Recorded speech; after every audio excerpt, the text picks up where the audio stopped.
우리 잠깐 같이 기도드리겠습니다.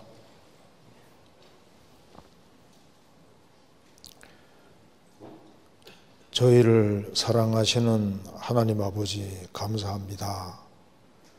마땅히 형벌 받을 수밖에 없는 저희들을 불쌍히 여기시고 주 예수 그리스도를 보내주시고 예수 그리스도의 보배로운 피로 우리 죄값을 영원히 지불해 주신 이 크신 은혜와 사랑을 인하여 감사를 드립니다. 변함없는 은혜와 사랑으로 항상 저희를 지켜주시고 인도해 주시는 것도 감사드립니다.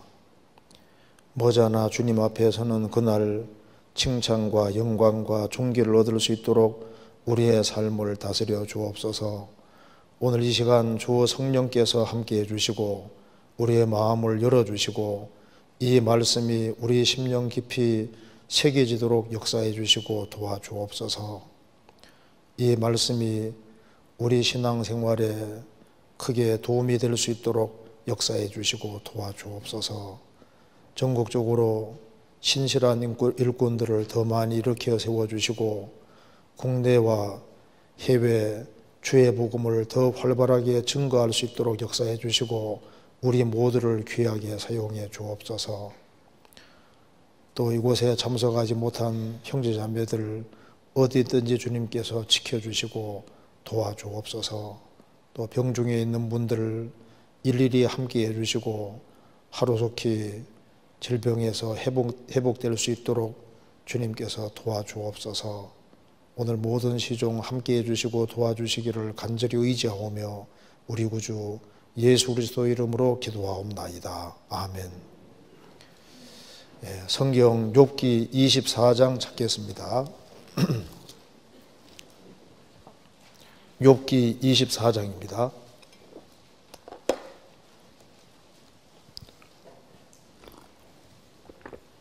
제가 몇 군데 읽겠습니다. 24장 1절입니다.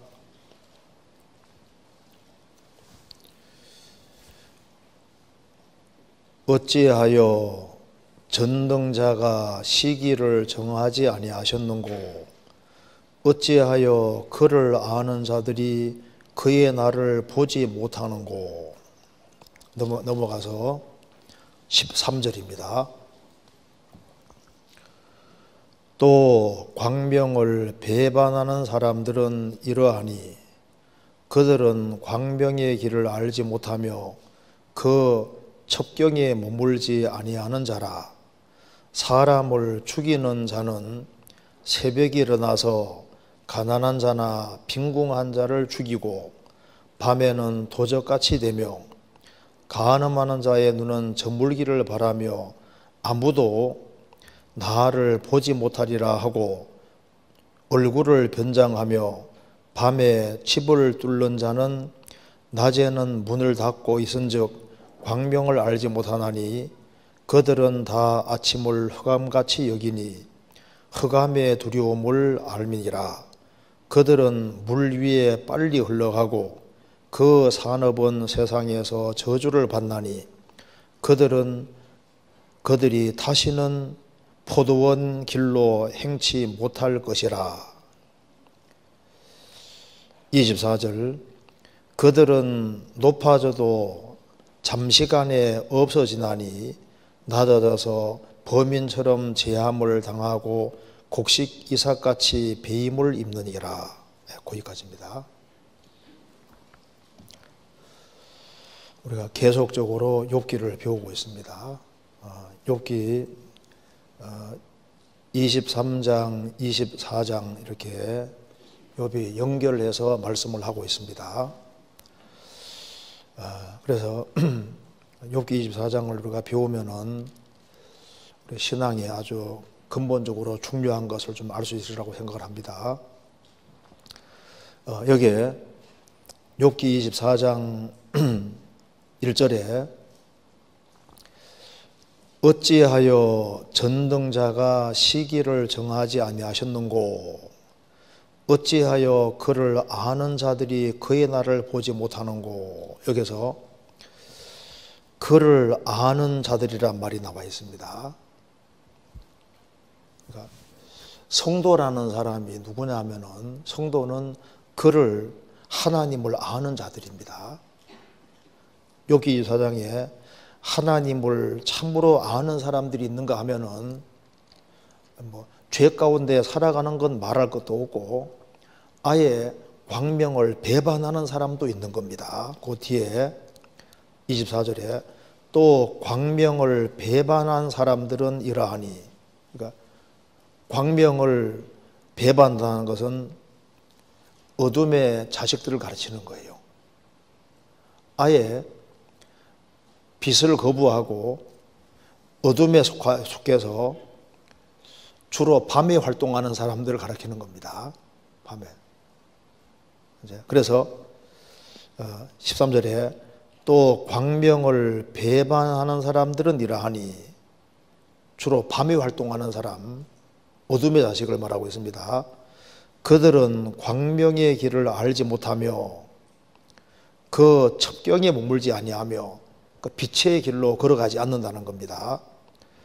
사람을 죽이는 자는 새벽에 일어나서 가난한 자나 빈궁한 자를 죽이고 밤에는 도적같이 되며, 간음하는 자의 눈은, 옛날에도 간음하는 사람은 저물기를 바라고 밤에 아무도 안 볼 때입니다.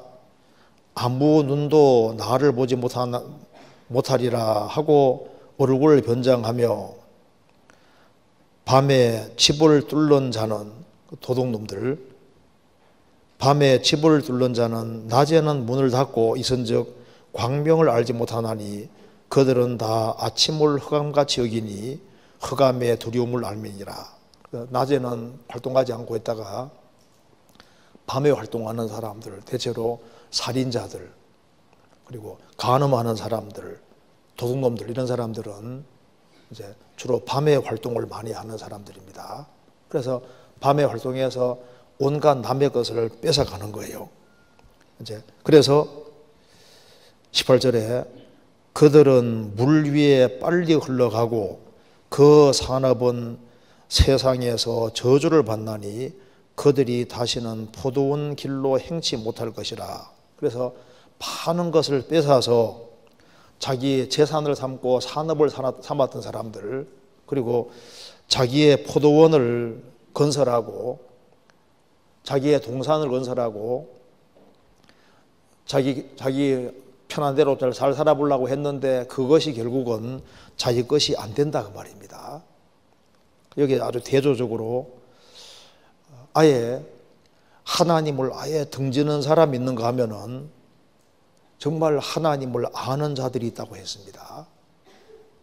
그래서 욥기 24장 1절에 그를 아는 자들이란 말이 나와 있지 않습니까?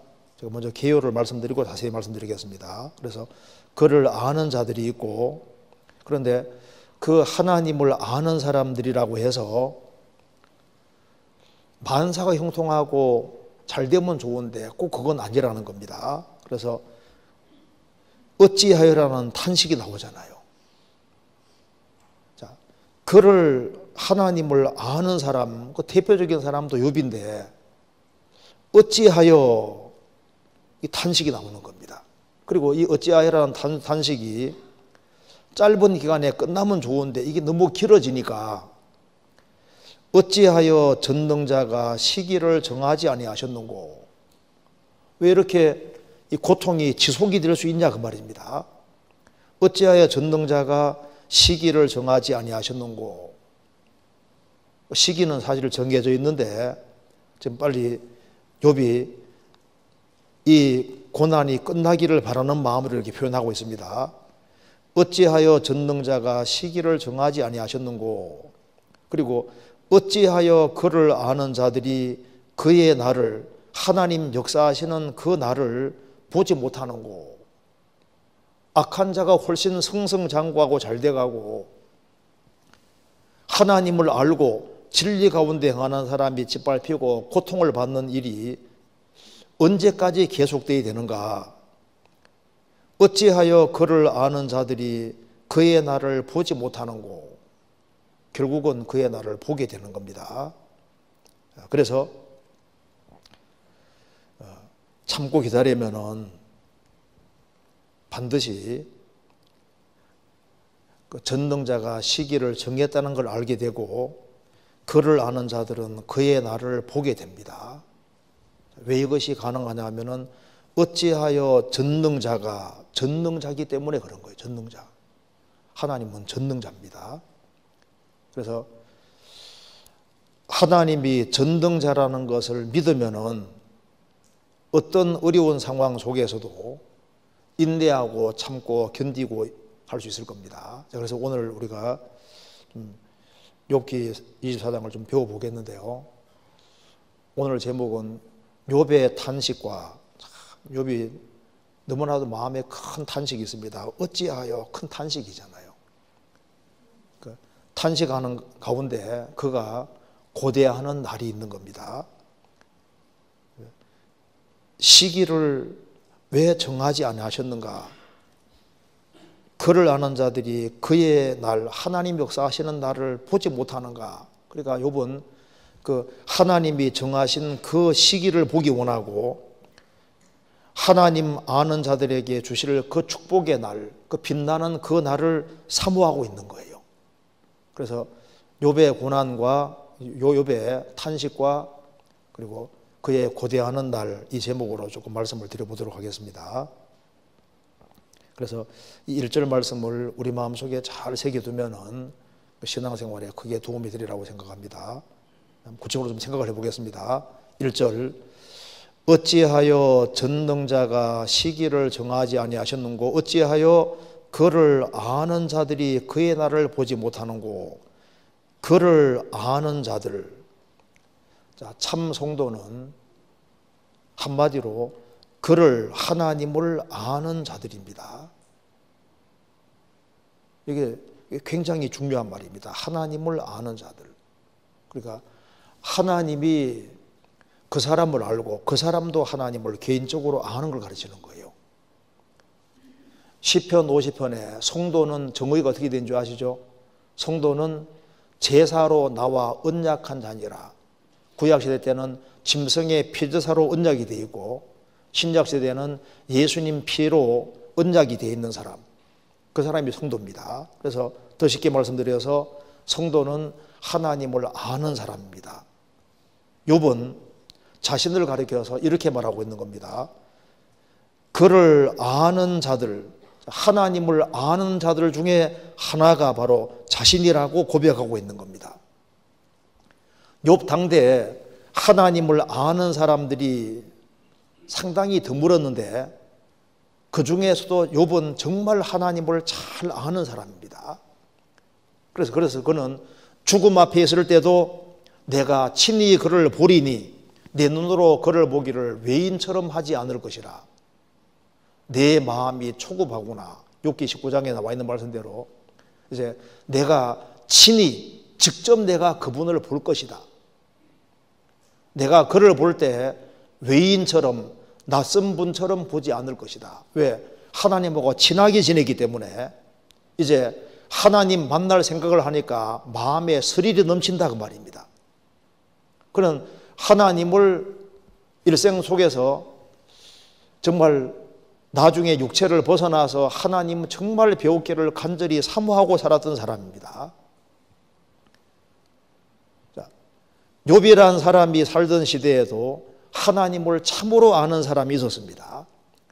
예수님 당대에도 이스라엘 백성들은 하나님의 선민이라고 하면서도 참으로 하나님을 아는 사람은 너무 적었습니다. 그래서 고린도전서 2장 8절에 말씀하기를 이 지혜는 이 세대의 관한이 하나도 알지 못하였나니 만일 알았다면 영광의 주를 십자가 못 박지 않았으리라.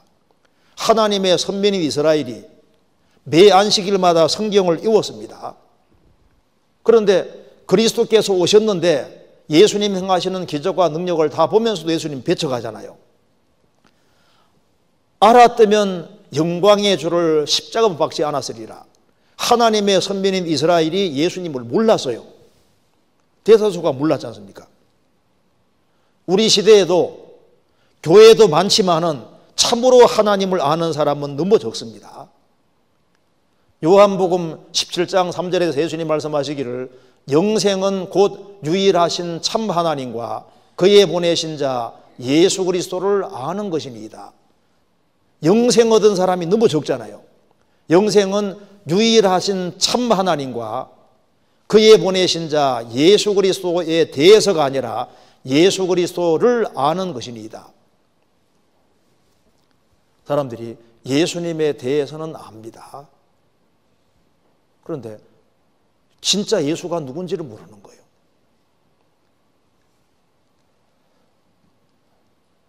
자, 바이든 대통령에 대해서 아는 거하고 바이든 대통령을 개인적으로 아는 건 다르잖아요.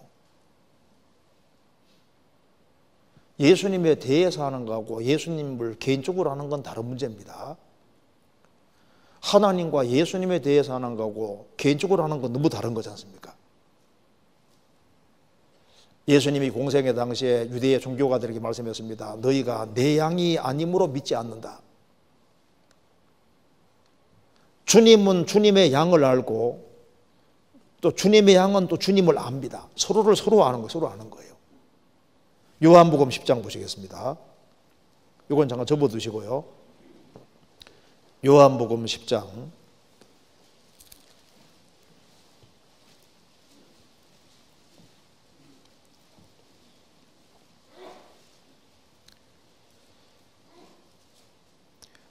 10장 14절 나는 선한 목자라 내가 내 양을 알고 양도 나를 아는 것이 아버지께서 나를 아시고 내가 아버지를 아는 것 같으니 나는 양을 위하여 목숨을 버리노라. 예수님 말씀하셨습니다. 나는 선한 목자라 내가 내 양을 알고 주님은 주님의 양을 압니다.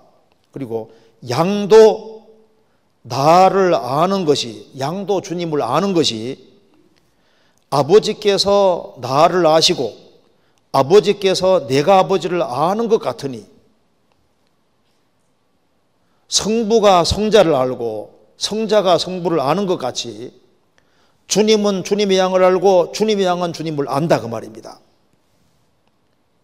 나는 양을 위하여 목숨을 버리노라. 그 뒤에 26절입니다. 너희가 내 양이 아님으로 믿지 아니하는도다. 내 양은 내 음성을 들으며 나는 저희를 알며 저희는 나를 따르느니라. 너희가 내 양이 아님으로 믿지 아니하는도다. 내 양은 주님의 음성을 들으며 나는 저희를 알며 저희는 나를 따르느니라. 주님의 양은 주님을 따릅니다. 주님 음성을 분별하잖아요. 자, 많은 사람들이 심판대에 가면 이뤄지게 될 겁니다. 왜? 주님을 모르기 때문에. 그래서 마태복음 7장에 그날에 많은 사람이 나더러 이르되 주여 주여 우리가 주의 이름으로 선자 노릇하며 주의 이름으로 귀신을 쫓아내며 주의 이름으로 많은 권능을 행치 않았습니까? 하리니 그때 예수님 뭐라 하셨습니까? 내가 저에게 밝히 말하되 불법을 행하는 자들아 내게서 떠나가라. 내가 너희를 도무지 알지 못하니 불법을 행하는 자들아 내게서 떠나가라 하리라. 주의 이름으로 선자 노릇하고 주의 이름으로 귀신 내쫓고 주의 이름으로 권능을 많이 행했지만 주님 말씀 뭐라 하셨습니까? 나는 너희를 알지 못하노라. 그들은 주님을 안다고 했지만은 주님은 그를 모른다고 했습니다. 내가 너희를 도무지 알지 못하니 불법을 행하는 자들아 내게서 떠나가라 하리라. 마태복음 7장 23절에 나와 있잖아요. 그러니까 참 성도가 되는 게 참 중요한데 욥이라는 사람은 가짜 성도가 아니라 참 성도였습니다. 참으로 하나님을 아는 사람이었습니다. 그래서 잠언 3장에 보면은 아굴의 잠언에 나와 있습니다. 하늘에 올라갔다가 내려온 자가 누구인지 바람을 그 장중에 모은 자가 누구인지, 물을 옷산 자가 누구인지, 땅의 모든 것을 정한 자가 누구인지, 그 이름이 무엇인지, 그 아들의 이름이 무엇인지 너는 아느냐? 그 이름이 무엇인지, 그 아들의 이름이 무엇인지 너는 아느냐? 나는 다른 사람에게 비하면 짐승이고 배운 것도 없지만은 하나는 확실히 안다 그 말입니다. 성부와 성자는 확실히 아는데 너는 아느냐? 우리가 세상에는 몰라도 되는 지식이 너무 많잖아요. 그런데 꼭 알아야 될 것이 있는데 하나님이 누군지는 정확히 알아야 되고 예수님은 누군지를 정확히 알아야 됩니다. 왜? 산자와 죽은 자의 재판자가 예수님이기 때문에 예수님을 정확히 알아야 됩니다. 그잖아요. 자, 그를 아는 자, 하나님을 아는 사람. 그런데 우리가 구원을 받은 사람은 하나님을 아는 사람이지만 하나님을 다 한 것이 아니잖아요. 우리가 주님 앞에 갈 때까지 계속적으로 하나님을 더 알아가야 되는 겁니다. 요한복음 17장입니다.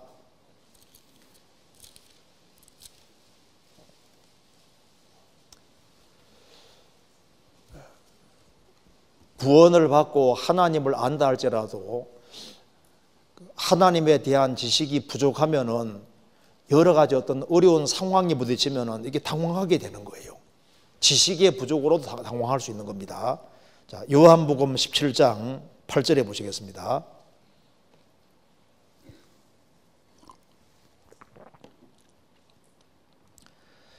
나는 아버지께서 내게 주신 말씀들을 저희에게 주었사오며 저희는 이것을 받고 내가 아버지께로부터 나온 줄을 참으로 아오며 아버지께서 나를 보내신 줄도 믿어 싸움나이다. 예수님 제자들은 나는 아버지께서 예수님에게 주신 말씀들을 제자들에게 주어 싸우며 저희는 이것을 말씀을 받고 내가 아버지께로 나온 줄을 참으로 아오며 아버지께서 나를 보내신 줄도 믿어 싸움나이다. 제자들은 알고 믿었습니다. 그렇다고 해서 다 아는 것이 아니지 않습니까? 계속 알아가야 되는 겁니다. 26절.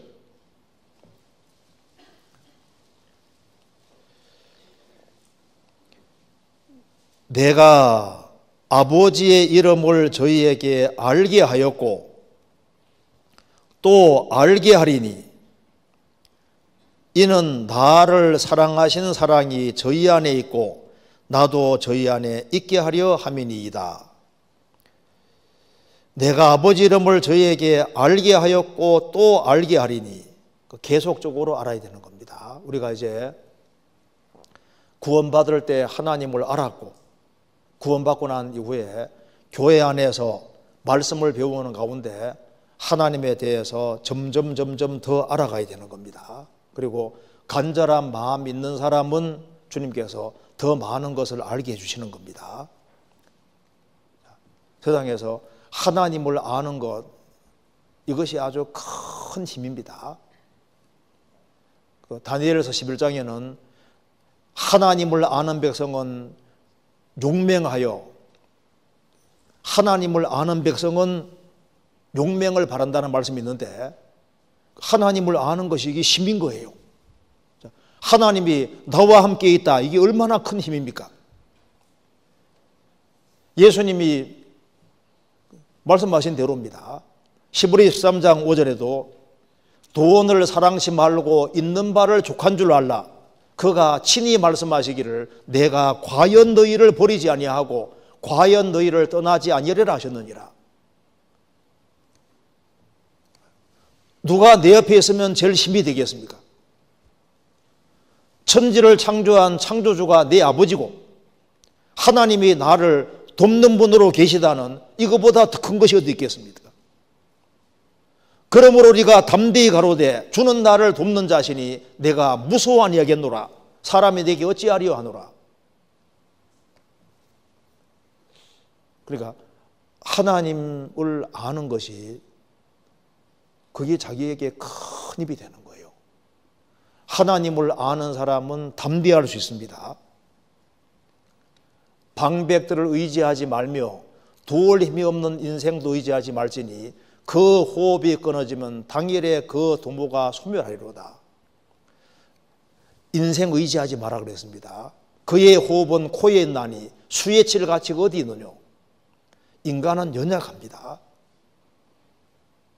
우리는 어디 기대야 되냐 하면은 여호와는 하늘을 창조하시고 땅을 창조하시고 바다와 이 모든 것을 창조하시고 영원의 진실함을 지키시는 분, 바로 그분에게 기대야 되는 거예요. 그래서 하나님을 알면 알수록, 그분의 능력을 알면 알수록 어떤 상황 속에서도 우리가 하나님을 의지할 수 있고, 그리고 감사할 수 있고, 그리고 심차게 살 수가 있는 겁니다. 하나님을 참으로 믿는 사람은 내게 주어진 모든 상황이 합력해서 선 이룬다는 것도 믿을 수 있습니다. 하나님을 사랑하는 자, 곧 그 뜻대로 부르심을 입은 자들에게는 모든 것이 합력하여 선을 이루느니라. 하나님을 사랑하는 자, 곧 그 뜻대로 부르심을 입은 사람들에게는 모든 상황이 함께 어우러져서 보이지 않는 선을 이룬다 그 말입니다. 그리고 하나님은 하나님을 참으로 아는 사람을 하나님이 높여주시는 거예요. 시편 91편입니다.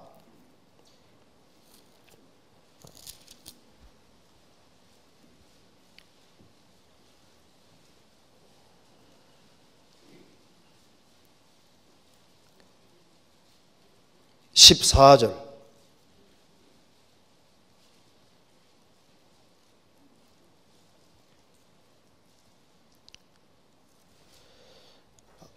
하나님이 가라사대 저가 나를 사랑한즉 내가 저를 건지리라. 저가 내 이름을 안즉 내가 저를 높이리라. 저가 내게 간구하리니 내가 응답하리라. 저희 환난 때에 내가 저와 함께하여 저를 건지고 영화롭게 하리라. 내가 장수함으로 저를 만족해 하며 나의 구원으로 보이리라 하시도다. 하나님 말씀하시기를 저가 나를 사랑한즉 내가 저를 건지리라. 하나님 사랑하는 사람을 하나님 건져주시고 저가 내 이름을 안즉 내가 저를 높이리라. 하나님을 참으로 아는 사람을 하나님이 높여주십니다. 우리가 하나님을 참으로 알았을 때 우리가 하나님 아들이 됐잖아요. 그리스도의 신부가 됐고 무명한 자 같으나 가장 유명한 자가 된 겁니다.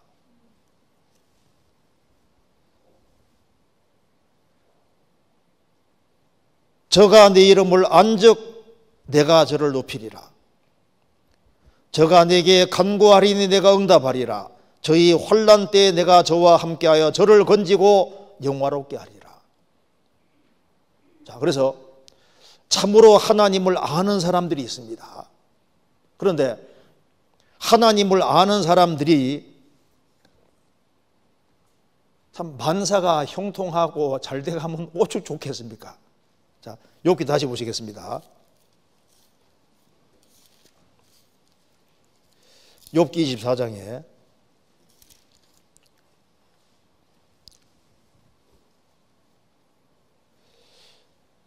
1절 어찌하여, 여기 욥이 하나님을 참으로 아는 대표적인 사람이 욥인데 어찌하여라는 탄식이 나옵니다. 그는 당대 가장 큰 재산가였지 않습니까? 10명의 자녀가 있었습니다. 그런데 재산이 한꺼번에 다 날아가고 10명의 자녀가 죽고 몸 전체가 병들고 가장 비참한 상황 속에 떨어졌는데 이것이 짧게 끝나는 게 아니라 이게 지속이 되니까 속에서 탄식이 올라오니까 어찌하여 이런 탄식이 올라오게 된 겁니다. 자, 욥이라는 사람이 있을 때는 성경이 기록 안 됐을 때잖아요. 우리는 지금 성경이라도 기록되어 있으니까 황당한 일이 벌어질 때 이럴 수 있구나 하고 이해가 되는데, 욥이라는 사람 당시에는 성경이 기록되지 않은 시대니까 욥이라는 사람도 당황하고 욥의 세 친구도 당황하고 이해가 안 되는 게 맞잖아요. 도대체 왜 이런 일이 벌어질 수 있을까? 당황해하는 겁니다. 자, 여기에 하나님을 참으로 아는 사람들, 그 사람들에게 아주 황당하고 당황한 일들이 생길 수 있다는 걸 성경이 분명히 말합니다. 참 성도에게 불같은 시련이 올 수가 있는 겁니다. 출애굽한 이스라엘 백성들이 에집트를 나왔을 때 만세했지만은 막바로 가나안 땅에 들어간 것이 아니라 중간에 광야 40년이 있었습니다. 그렇죠? 신약 성경도 분명히 말합니다. 구원을 얻은 사람에게 감당할 수 있는 범위 내에서 심각한 어려움이 올 수 있다는 것을 얘기하고 있는데, 그 대표적인 책이 베드로전서잖아요. 베드로전서는 크게 두 가지 말하는 책입니다. 구원을 받은 사람에게도 타락된 기질은 남아있다, 죄성이 남아있다, 그 말입니다. 또 한 가지는 구원을 받은 사람도 틀림없이 고난이 올 수 있다는 걸 말하고 있는 거예요. 그래서 고난이 올 때 원래 올 것이 온다는 것을 알고 오히려 크게 기뻐하라고 성경에 말하고 있는 겁니다. 한번 찾아보시겠습니다. 베드로전서 1장입니다.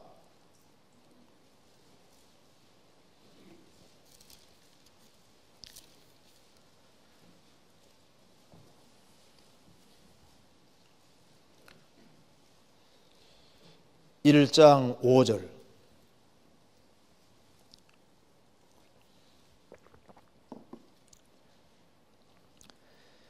너희가 말세에 나타내기로 예비하신 구원을 얻기 위하여 믿음으로 말미암아 하나님의 능력으로 보호하심을 입었나니.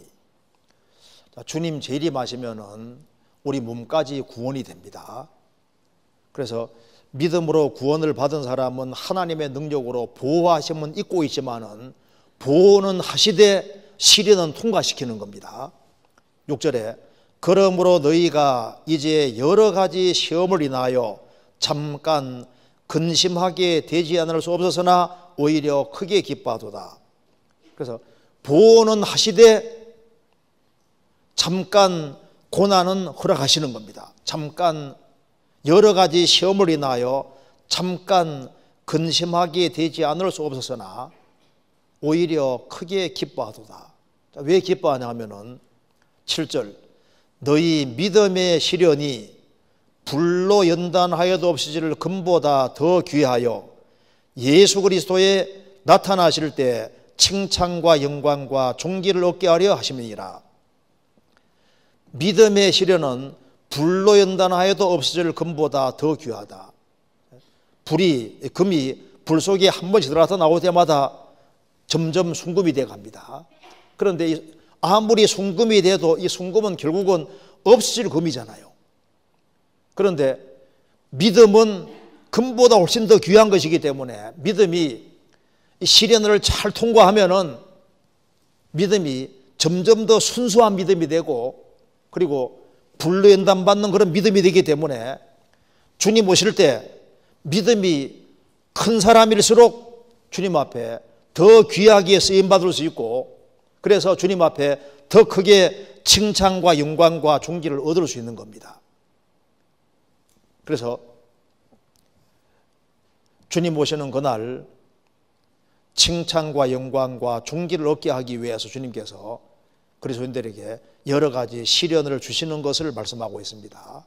그래서 왜 이런 일이 벌어질까? 이런 일들이 생길 수 있다는 걸 분명히 말하고 있습니다. 베드로전서 4장입니다. 4장 12절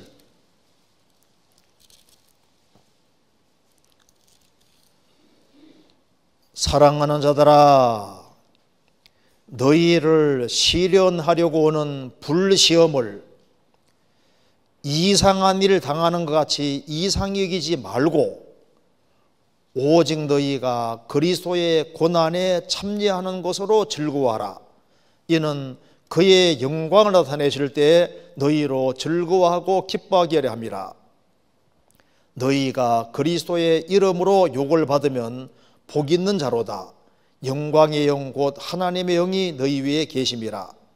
너희 중에 누구든지 살인이나 도적질이나 악행이나 남의 일을 간섭하는 자로 고난받지 말려니와 만일 그리스도인으로 고난을 받은 즉 부끄러워 말고 도리어 그 이름으로 하나님께 영광을 돌리라. 자, 너희에게 불같은 시련이 올 때 이상하다 이렇게 생각하지 말고 오히려 그리스도의 고난에 참여하는 것으로 즐거워하라. 이는 그의 영광 나타내실 때 너희로 즐거워하고 기뻐하게 함이라. 너희가 그리스도의 이름으로 예수님을 믿는 이유 때문에 욕을 받으면 복 있는 자로다. 영광의 영이 하나님의 영이 너희 위에 계심이라. 그래서 우리가 잘못을 범해서 고난받는 것은 그거는 가치가 없지만은 진리 가운데 행하는 속에서 고난받는 것은 그건 아주 기꺼이 받을 수 있는 것이라고 했습니다. 자, 이 그리스도인으로 살아가는 가운데 여러 가지 어려움을 당할 수 있습니다. 자, 그래서 여기에 어찌하여 이런 탄식이 올라올 수 있는데 이걸 좀 몇 가지 생각해 봅시다. 야, 욥이 어찌하여 이런 탄식이 올라왔잖아요. 우리에게도 이런 탄식이 올라올 수 있는 겁니다. 욥기 3장 먼저 찾아봅시다.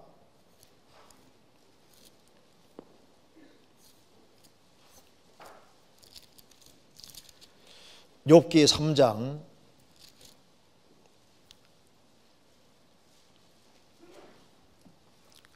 23절.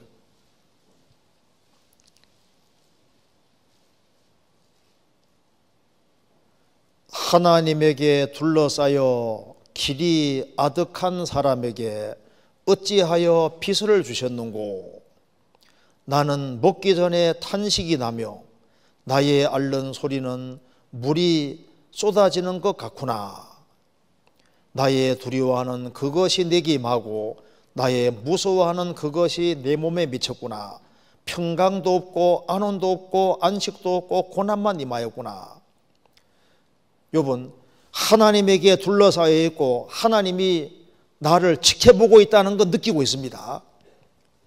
그런데 잘 나가던 욥이 갑자기 엄청난 재앙을 당했으니까 길이 아득한 사람이 되어버린 겁니다. 도대체 이제 어디로 어느 쪽을 향해 될지를 알 수가 없는 거예요. 이제 갈 바를 정확히 알 수 없게 된 겁니다. 길이 아득한 사람에게 어찌하여 비스를 주셨는고.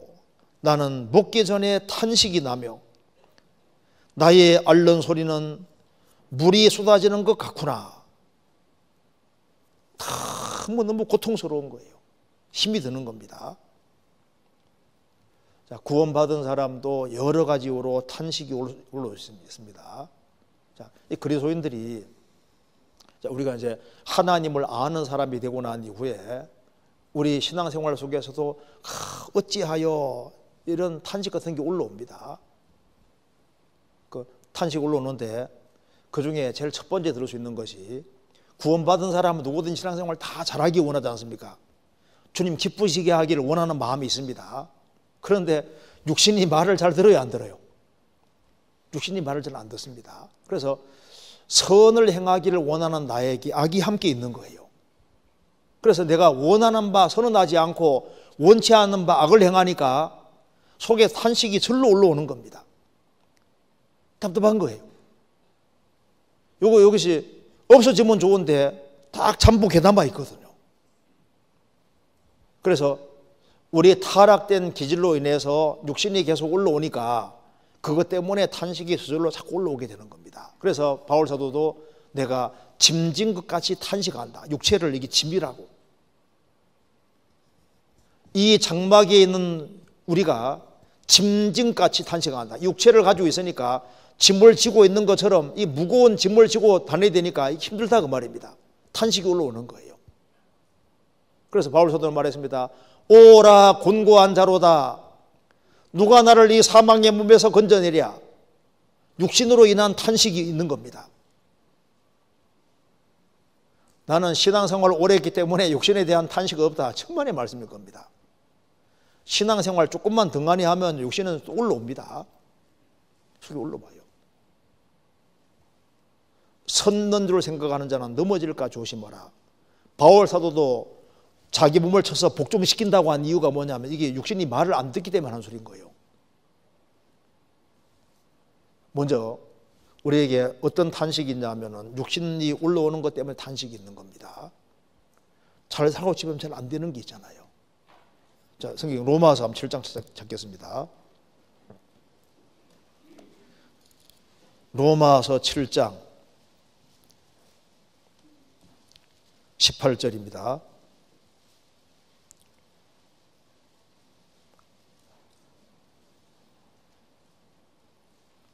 (7장 18절) 내 속 곧 내 육신에 선한 것이 거하지 아니하는 줄을 아노니 원함은 내게 있으나 선을 행하는 것은 없노라.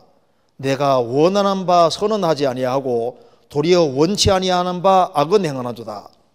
만일 내가 원치 아니하는 바 그것을 하면 이를 행하는 자가 내가 아니요 내 속에 거하는 죄니라. 그러므로 내가 한 법을 깨달았노니 곧 선을 행하기를 원하는 나에게 악이 함께 있는 것이로다. 내 속사람으로는 하나님의 법을 즐거워하되 내 지체 속에 한 다른 법이 내 마음의 법과 싸워 내 지체 속에 있는 죄의 법 아래로 나를 사로잡아오는 것을 보는도다. 오라 나는 곤고한 사람이로다. 이 사망의 몸에서 누가 나를 건져내랴. 선을 행하기를 원하는 나에게 악이 함께 있는 거예요. 그래서 내 속사람으로는 하나님 법을 즐거워하는데 내 지체 속에 다른 한 법이 딱 있는 겁니다. 죄의 법이 있는 거예요. 그래서 우리가 뭘 간절히 원하냐면 주님이 간절히 빨리 오시기를 바라는 이유가 주님이 오셔야만 새로운 몸을 입을 테니까 이 탄식이 끝나게 되는 겁니다. 로마서 8장 23절 같이 읽겠습니다. 같이 읽겠습니다.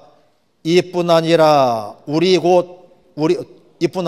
또한 우리 곧 성령의 처음 읽은 열매를 받은 우리까지로 속으로 탄식하여 양자될 것 곧 우리 몸의 구속을 기다리느니라.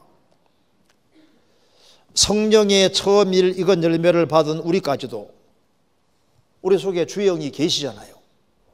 우리까지도 속으로 탄식하여 양자될 것, 우리 영은 양자가 됐지만은 몸은 아직 양자가 안 되지 않습니까? 그래서 우리 몸의 구속을 기다리느니라. 그래서 우리가 몸이 완전히 구원될 때 이제 우리 속에 탄식은 끝이 나게 되는 거니까 우리 속에서 어찌하여 탄식이 올라오는 첫 번째는 우리 타락된 기질 때문에 올라오는 겁니다. 또 한 가지는 구원받은 사람은 정말 신앙생활을 잘하고 싶고 주님을 기쁘시게 하고 싶은데 세상에 유혹이 많잖아요. 그러니까 세상의 유혹을 쉽게 뿌리치지 못해서 그것 때문에 탄식과 슬픔이 있습니다. 내가 이렇게 쉽게 넘어질 수 있을까? 요즘 유혹이 얼마나 많아요. 그 유혹 좀 이기면 좋겠는데 그 유혹에 쉽게 넘어지거든요. 마귀로 틈을 타지 못하게 하려는데 그러면 마귀 틈을 타잖아요. 주일 말씀 들을 때는 잘 살아야지 나가자마자 또 생각이 엉뚱한 데 나가고 그러죠. 그리고 이제 마귀 시험이 있잖아요. 마귀가 벼우에 있잖아요. 틈만 있으면 공격하거든요. 그래서 우리가 세상 유혹으로 인해서 이제 어찌하여 내가 이 정도밖에 안 될까? 내가 왜 이 정도밖에 못 살까? 하는 그런 것에 대한 탄식도 있고 마귀 공격에 쉽게 넘어지는 것에 대한 탄식도 있고 또 한 가지는 가까운 사람 때문에 고통받는 일도 있는 거예요. 어떤 사람은 옆에 끊임없이 가시 역할을 하는 사람이 있을 수 있거든요. 왜 내 옆에 이런 사람이 붙어 있어서 내가 이것 때문에 고통을 받아야 될까 하는 그 고통도 있을 수 있는 겁니다. 가장 가까운 사람 때문에 큰 고통을 받을 수도 있는 거예요. 시편 55편 찾겠습니다.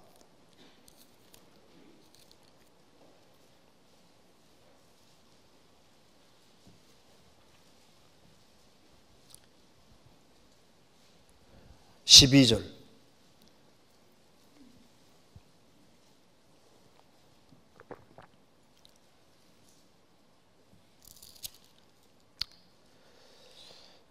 나를 책망한 자가 원수가 아니라 원수일 땐데 내가 참았으리라. 나를 대하여 자기를 높이는 자가 나를 미워하는 자가 아니라 미워하는 자일진데 내가 그를 피하여 숨었으리라. 그가 곧 너로다. 나의 동료, 나의 동무요, 나의 가까운 친구로다. 우리가 같이 재미롭게 의논하며 무리와 함께 하나님의 집안에서 다녔도다. 참 절친이었고 가까운 친구였는데 가장 가까운 사람에게 배반을 당했을 때 이 고통은 말로 할 수가 없이 큰 겁니다. 그래서 이게 너무 고통이 심하면은 지고 떠나고 싶은 마음이 생기는 거예요. 그래서 여기에 말했습니다. 여기 6절에 나의 말이 내가 비둘기같이 날개가 있으면 날아가서 편히 쉬리로다. 내가 멀리 날아가서 광야에 거하리로다. 내가 날개라면 있다면 좀 멀리 가서 그냥 따로 그냥 한 곳에 그냥 조용히 있고 싶은 마음이 있을 수도 있지 않습니까? 사람이 고통받는 이유는 여러 가지입니다. 욥이라는 사람도 욥의 가장 절친한 친구 셋이 와서 욥을 위로는 못해줄 망정 욥에게 계속 공격을 해가지고 욥이 얼마나 큰 상처를 받았잖아요. 그래서 여러 가지 이유로 고통을 우리가 받을 수 있습니다. 그리고 상상도 못한 어떤 시련 같은 것이 와서 그것 때문에 고통을 겪을 수도 있는 겁니다. 그래서 이 시련이 지속이 되고 오래되면은 그것 때문에 마음에 많은 갈등이 생기면서 어찌하여 왜라는 말이 계속 나오게 되는 거예요. 여기 시편 13편입니다.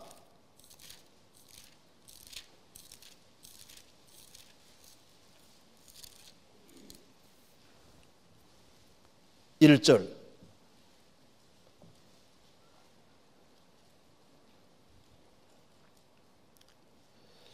여호와여 어느 때까지니까 나를 영영히 잊으시나이까 주의 얼굴을 나에게서 언제까지 숨기시겠나이까 내가 나의 영혼에 경영하고 종일토록 마음에 근심하기를 어느 때까지 하오며 내 원수가 나를 쳐서 자긍하기를 어느 때까지 하리이까 여호와여 어느 때까지니까 나를 영영히 잊으시나이까.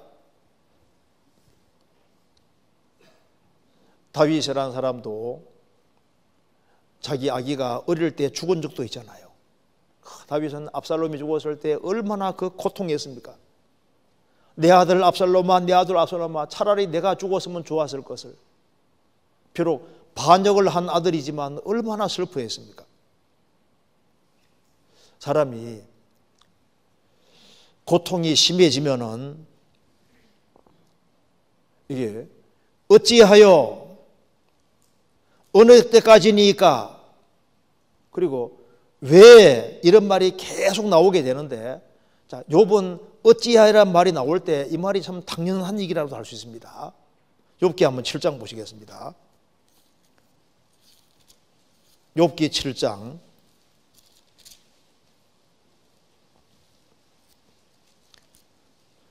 3절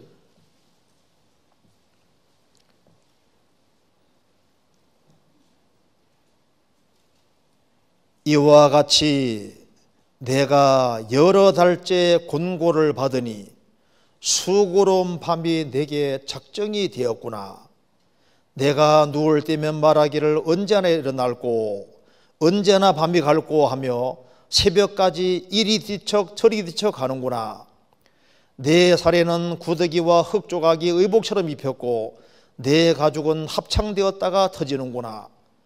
나의 날은 배틀의 북보다 빠르니 소망 없이 보내는구나. 욥은 이제 몸 전체가 병들었는데 이제 여러 달째 수고로운 밤이 착정되었구나. 몸이 너무나 아프니까 잠이 안 오는 거예요.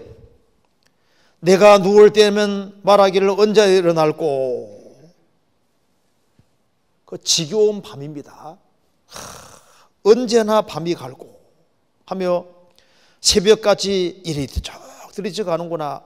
내 살에는 구더기와 흙조각이 의복처럼 입혔고 몸 전체에 막 구더기가 막 기어다니는 거예요. 내 가죽은 합창되었다가 터지는구나. 나의 날은 배틀의 북보다 빠르니 소망 없이 보내는구나.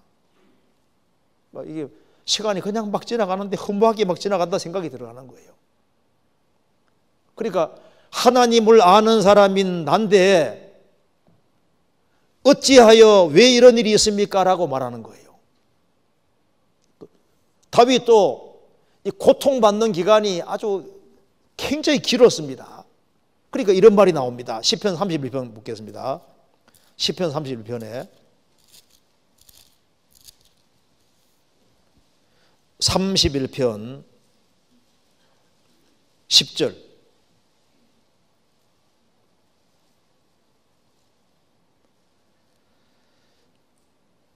내 생명은 슬픔으로 보내며 나의 해는 복수로 되어 있습니다. 원문에도 복수입니다. 나의 해들은 그 말입니다. 몇 년 동안 그 말이에요. 나의 해들은 탄식으로 보내며 나의 기력이 나의 죄악으로 약하며 나의 뼈가 쇠하도소이다. 내가 모든 대적으로 말미암아 욕을 당하고 이웃에게는 심히 당하니 내 친구가 놀라고 길에서 보는 자가 나를 피하였나이다. 내 생명은 슬픔으로 보내며 몇 년 동안 생을 살아가는데 슬픔으로 가득한 거예요. 나의 해들은 탄식으로 보내며 그래서 너무너무 힘드니까 사람이 너무 고통을 많이 받으면 눈도 흐려집니다. 9절에 여호와여 내 고통을 인하여 나를 긍휼히 여기소서 내가 근심으로 눈과 혼과음이 쇠하였나이다. 사람이 너무 근심이 심해지면 눈도 신비해지는 거예요. 자, 그리스도인들은 여러 가지로 이렇게 어찌야 이런 말이 나올 수 있고 마음에 여러 가지 눌림이 생깁니다. 사실 구원받은 사람은 나 같은 사람은 어찌 고생해도 좀 괜찮다 생각이 들어가는데 자식이 구원 안 받았으면요 우리 자식이 언제 구원받을꼬 그것 때문에 마음이 계속 눌리잖아요. 고린도서 11장에서 바울 사도가 말하기를 날마다 내 속에 눌리는 일이 있으니 곧 모든 교회를 위협하는 것이라. 바울 사도는 교회 개척을 많이 한 사람이기 때문에 교회를 위해 항상 마음에 눌림이 있는 거예요. 부모라면은 자식이 구원 안 받은 자식이 있으면요 그것 때문에 계속 눌립니다. 부모 중에 구원 안 받은 부모가 있으면요 항상 마음에 눌림이잖아요. 우리 부모 어떻게 할꼬 항상 마음에 눌립니다. 언제나 구원 받을꼬 이런 눌림이잖아요. 바울 사도는 이방인에게 전도하고 이방인들의 전도 잘 되는데 유대인들은 구원을 잘 안 받습니다. 그러니까 바울 사도는 마음속에 그치지 않는 고통이 계속 있다고 얘기를 했습니다. 왜? 자기 동족이 구원받지 않으니까 갈등이라는 게 있었던 겁니다. 자, 욥기 다시 보시겠습니다. 24장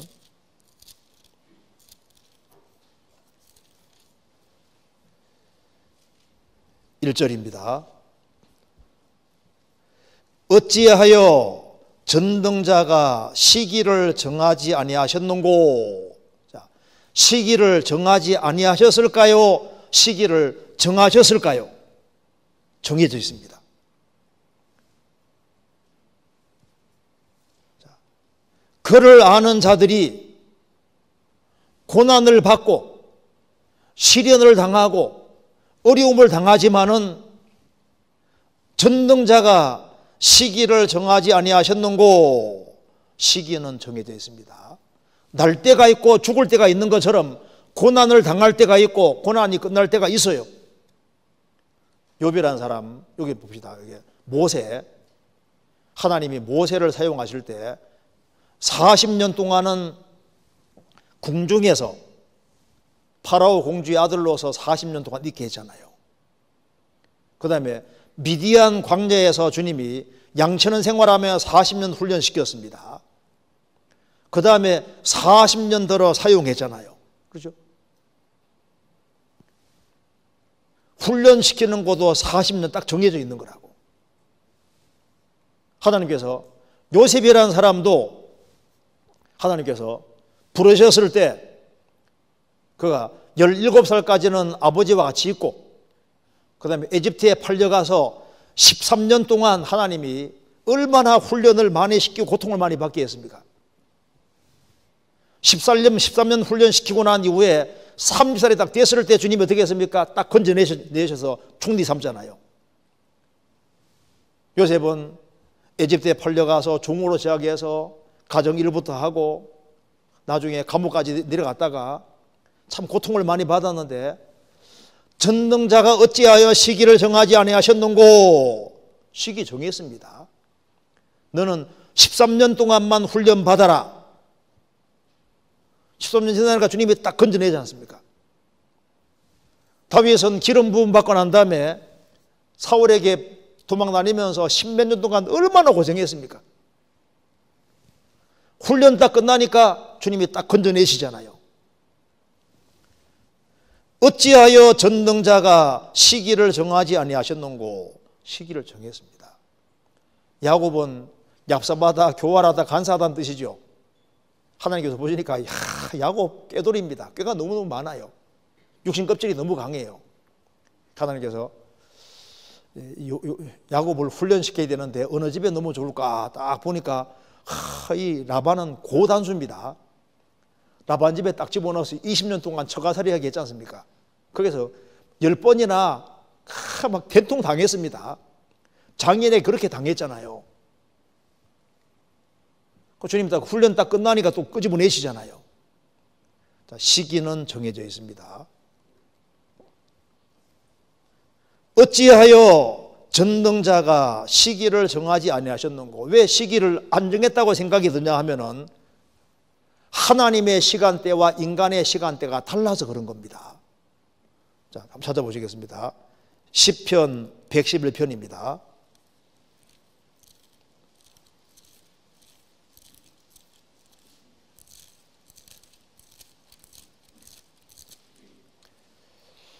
이절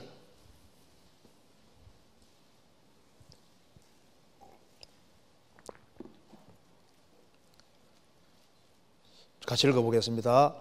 여호와의 행사가 크시니 이를 즐거워하는 자가 다 연구하는도다.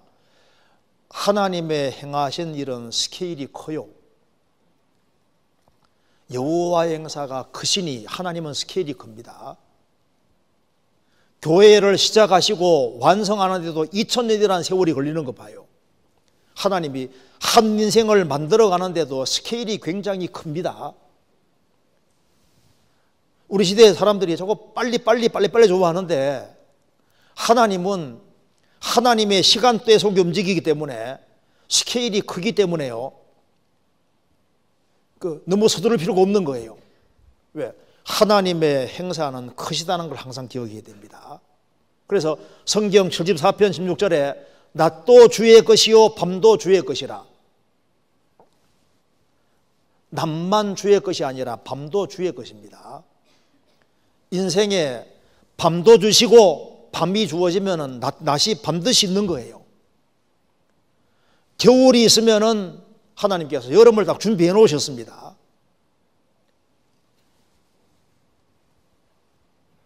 이스라엘은 겨울이 사실은 성장기라는 거 아세요? 우리 신앙이 대체로 언제 자라냐면은 인생의 혹독한 시련기에서 인생이 자랍니다. 기도 보통 밤에 자란다고 하잖아요. 우리 인생이 쑥쑥 크는 것이 보통 시련 속에서, 어려움 속에서, 어찌하여 이 속에서 자라는 거예요. 어찌하여 이런 것이 인생 속에 크게 있는 사람은 크게 성장한다는 증거가 되는 거예요. 그래서 어찌하여 전능자가 시기를 정하지 아니하셨는고, 시기를 정해놨습니다. 정해놨기 때문에, 이건 틀림없기 때문에 우리는 어떻게 하면 됩니까? 그날까지 기다리면 돼요. 그래서 하나님의 스케일은 크기 때문에 하나님 역사를 경험하려면 간단합니다. 기다릴 줄 아는 사람은 틀림없이 하나님께서 그 날을 정해놨다는 것을 인생 속에서 경험하게 되는 겁니다. 이사야 30장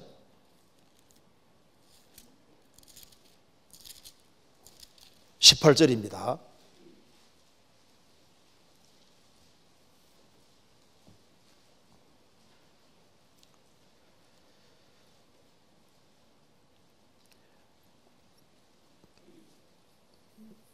그러나 여호와께서 기다리시나니 이는 너희에게 은혜를 베풀려 하시며 일어나시리니 이는 너희를 긍휼히 여기려 하심이라.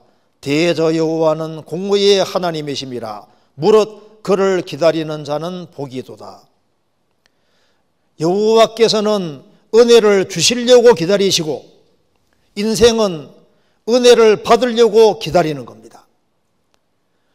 기다리는 사람은 복이 있습니다. 왜? 하나님이 축복해 주시기 때문입니다. 그래서 조급하면 죄를 부릅니다. 조급하게 굴지 말고 기다리는 사람은 틀림없이 축복을 경험하게 됩니다. 그래서 지루함을 참을 수 있어야만 신앙을 배울 수 있고, 지루함을 참을 수 있어야만 하나님의 축복을 경험할 수 있게 되는 겁니다. 그래서 모든 인생의 실패는 기다림의 실패라고 할 수 있는 거예요. 우리 해외 가보면요, 빨리 한국 사람들 빨리 뭐든지 빨리 인스턴트 너무 좋아하는데 신앙은 인스턴트가 좀 안 됩니다. 자, 켈빈 콜리지가 한 말을 한번 읽어드리겠습니다. 이 세상에는 재능이 있으면서도 성공을 못하는 사람이 많다. 다른 사람보다 훌륭한 교육을 많이 받았지만 성공을 못하는 사람이 많다. 특별한 용기를 가지고 인생을 살지만 성공을 못하는 사람이 많다. 그 이유는 단 하나, 인내하지 못하기 때문이다. 인내하는 사람, 그 사람이 세상에도 성공하잖아요. 자, 가장 권위 있는 사전을 집필한 웹스터는 36년간의 각고의 노력 끝에 웹스터 사전을 완성했답니다. 화가 미켈란젤로는 최후의 만찬을 그리기까지 8년 동안 2000번이나 스케치를 더했다고 합니다. 콜럼버스가 신대륙 발견할 때 가도 망망대해니까 나중에 선원들이 막 폭동을 일으키려고 합니다. 다독거려 가면서 가다가 이제 최후로 3일만 더 가자. 그래서 3일 더 가서 발견하게 되잖아요. 우리가 3일만 더 참고 가보자. 우리 인생도 마찬가지인 거예요. 그래서 욥이라는 사람이 말하기를, 어찌하여 전능자가 시기를 정하지 아니하셨는고, 시기를 정해놨습니다. 틀림없이 시기는 있어요. 자, 노아 방주 안에 들어가서 1년 동안 그 방주 속에 있을 때 얼마나 힘들겠습니까? 그래도 그 기간은 정해져 있잖아요. 1년 홍수 후에 새로운 육지가 준비되어 있는 겁니다. 그잖아요. 그리고 여기 다시 봅시다. 욥기 24장.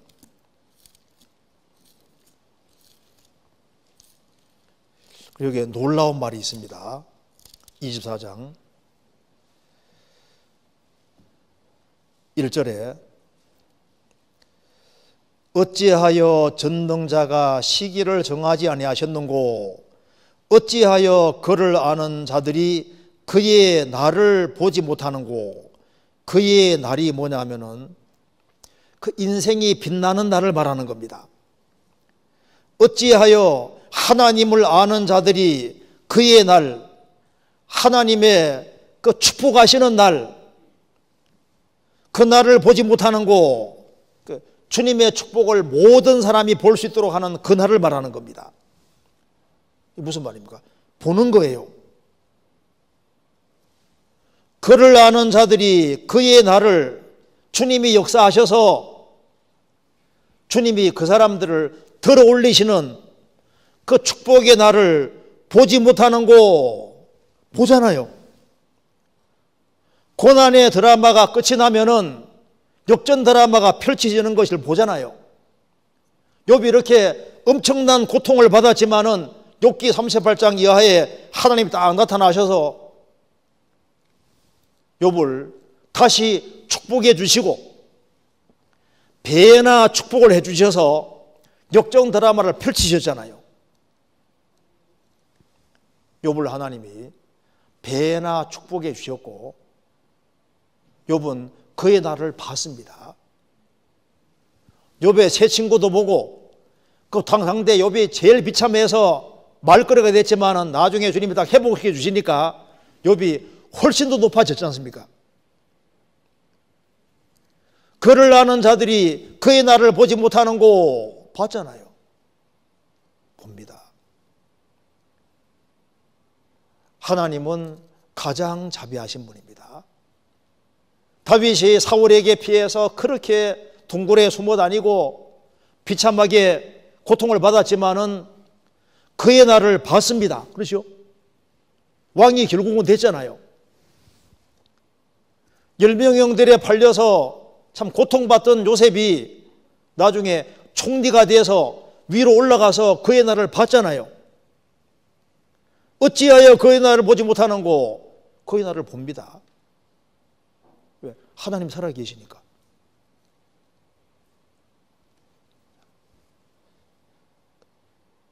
어찌하여 그를 아는 자들이 그의 날을 보지 못하는고? 봅니다.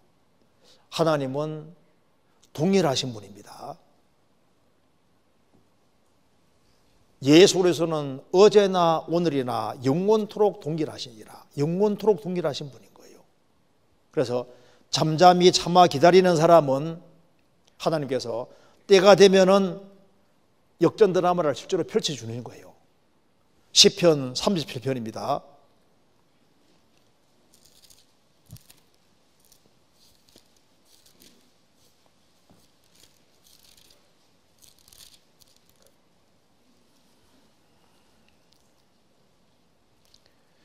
(4절)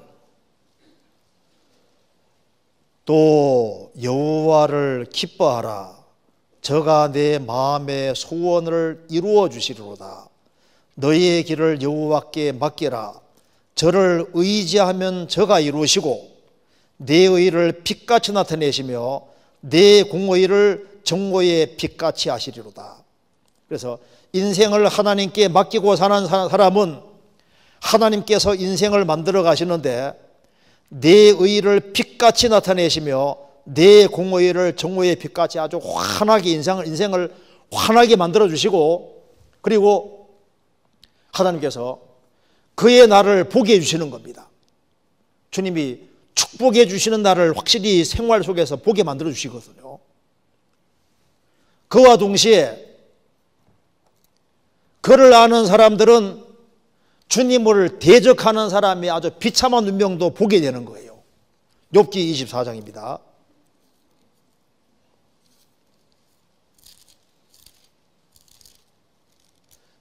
(24장) 13절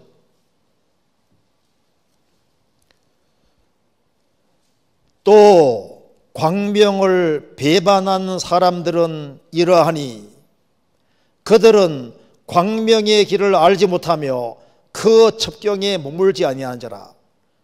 광명을 배반하고 빛 대신 하나님을 배반하고 하나님을 등지고 사는 사람들, 그런 사람들은 광명의 길을 알지 못합니다. 빛의 길을 알지 못하고 어둠의 길을 걷고 어둠의 길을 따라 살아가는 사람들, 그래서 가난한 사람 것을 뺏어서 자기 것으로 취하고 그렇게 하는 것처럼 보여도 그들이 아무리 많은 것을 쌓았다 할지라도 그들은 잠깐 형통하는 것처럼 보여도 그들은 제함을 당하게 되는 겁니다. 24절에 그들은 높아져도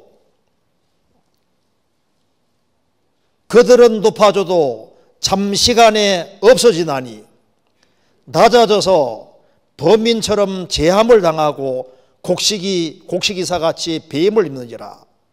그래서 이 광명을 배반한 사람들은 높아져도 그게 잠시뿐이고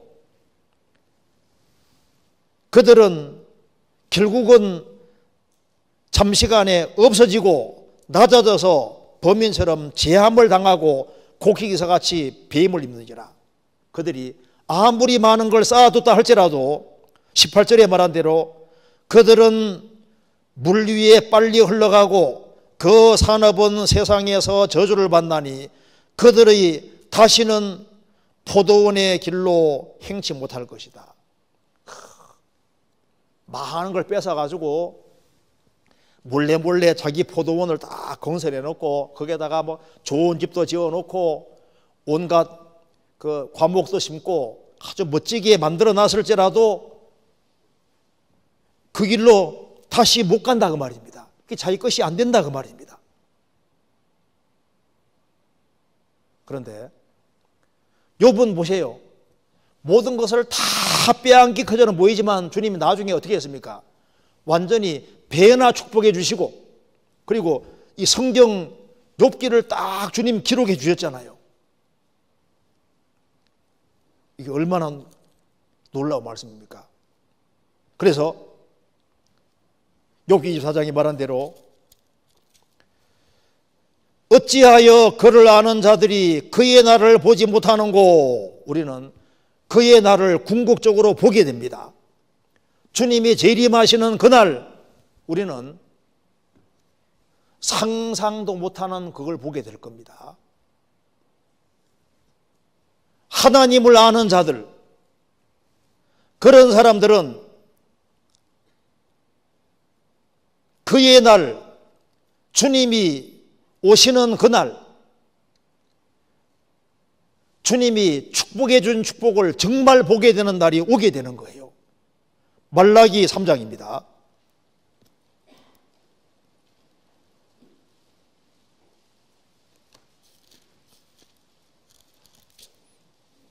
말라기 3장 16절.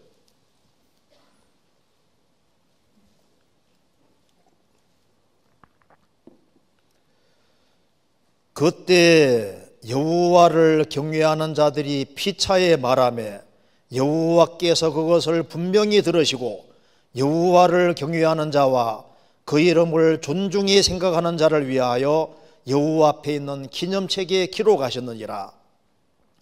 만군의 여호와 이르노라. 내가 나의 정한 날에 그들로 나의 특별한 소유를 삼을 것이요 또 사람이 자기를 섬기는 아들을 아낌같이 내가 그들을 아끼리니 그때 너희가 돌아와서 의인과 악인이며 하나님을 섬기는 자와 섬기지 아니하는 자를 분별하리라. 이 말라기와 같은 이 타락한 시대에도 여호와를 경외하는 사람이 있었습니다. 그들은 같이 모였고 주님 영광을 위해서 같이 의논했고 주님이 그것을 여호와 앞에 있는 기념책에 기록해 두셨습니다.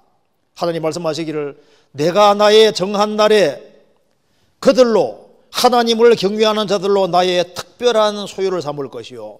영적본에 주얼리 보석으로 되어 있습니다. 주얼 보석으로. 그들로 나의 특별한 보석을 삼을 것이요 사람이 자기를 섬기는 아들을 아낌같이 내가 그들을 아끼리니 그때 너희가 돌아와서 의인과 악인이며 하나님을 섬기는 자와 섬기지 않는 자를 분별하리라. 의인과 악인과 하나님을 섬기는 자와 섬기지 않는 자가 얼마나 큰 차이가 있는지를 확실히 보게 될 것이다. 악인은 발바닥 밑에 죄라고 말씀했습니다. 4장 3절에 또 너희 가긴을 밟을 것이니 그들은 나의 정한 날에 너희 발바닥 밑에 재와 같으리라. 만군의 여호와의 말이니라. 발바닥 밑에 재와 보석과 얼마나 큰 차이입니까? 주님 앞에서는 그날 너무나도 큰 차이가 있을 겁니다. 우리 구원받은 그리스도인은 영원한 축복의 날이 기다리고 있습니다. 사도행전 3장 19절에 말씀하신 대로 그러므로 너희가 회개하고 돌이켜 너희 죄 없이 함을 받으라. 이같이 하면 유쾌하게 되는 날이 주 앞으로부터 이를 것이요. 구원받을 때 유쾌하게 됐잖아요. 주님 오시는 그날 가장 유쾌하게 되는 날이 오게 되는 겁니다. 왜 이런 것이 가능하냐? 한 군데 먼저 보시겠습니다. 욥기 24장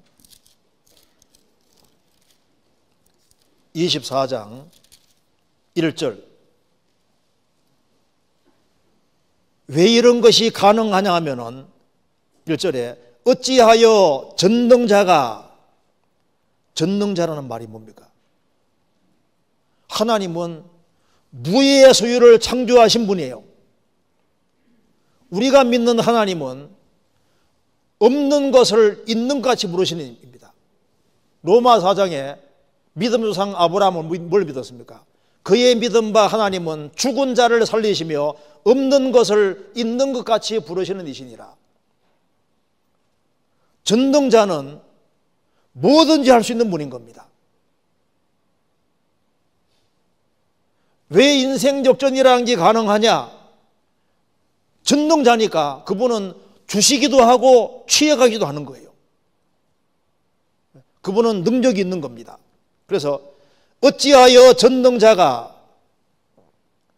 그분은 전능자이기 때문에 그분은 시련도 주시지만은 시기도 정하셨고, 인생에 어둠을 주시면은 뒤에 빛도 주시고, 인생에 밤을 주시면 낮도 주시고, 겨울 주시면은 여름도 주시는 거예요.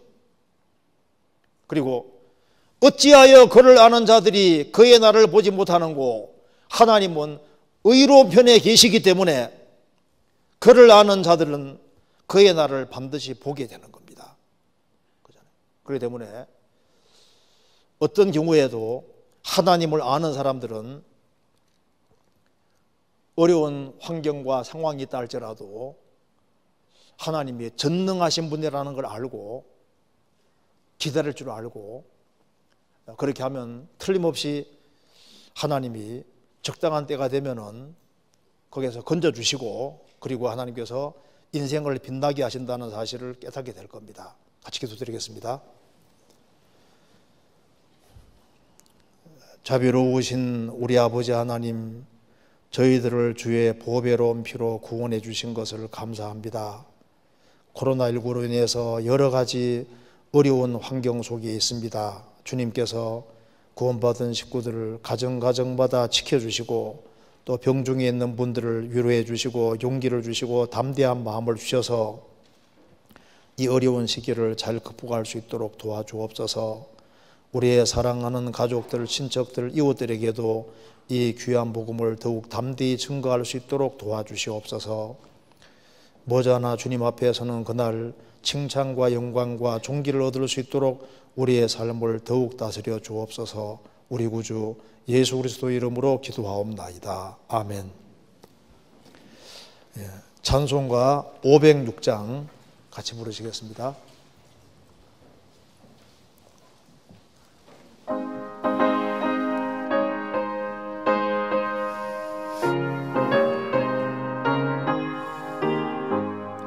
예수도 알기 원함은 크고도 넓은 은혜와 대속해 주신 사랑을 간절히 알기 원하네.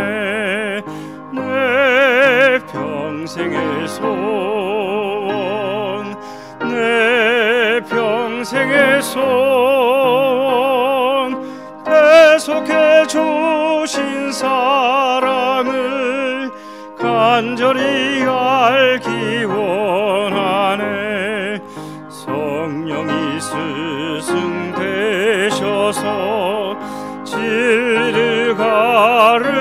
가르치시고 거룩한 뜻을 깨달아 예수를 알게 하소서.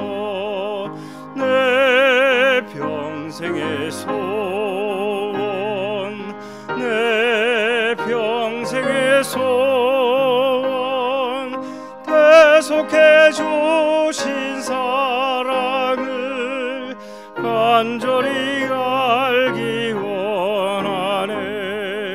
성령의 감화 받아서 하나님 말씀 배우니 그 말씀 한 절 한 절이 내 맘에 교훈 되도다.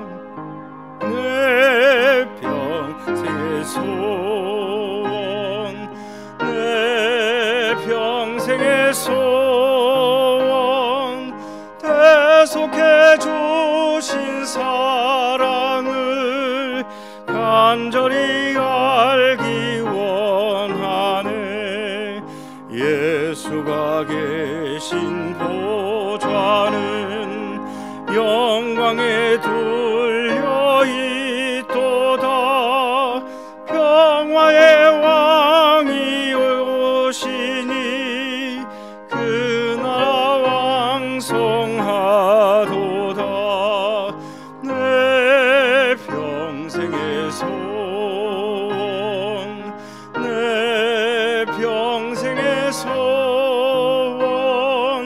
대속해 주신 사랑을 간절히 알게 원하네.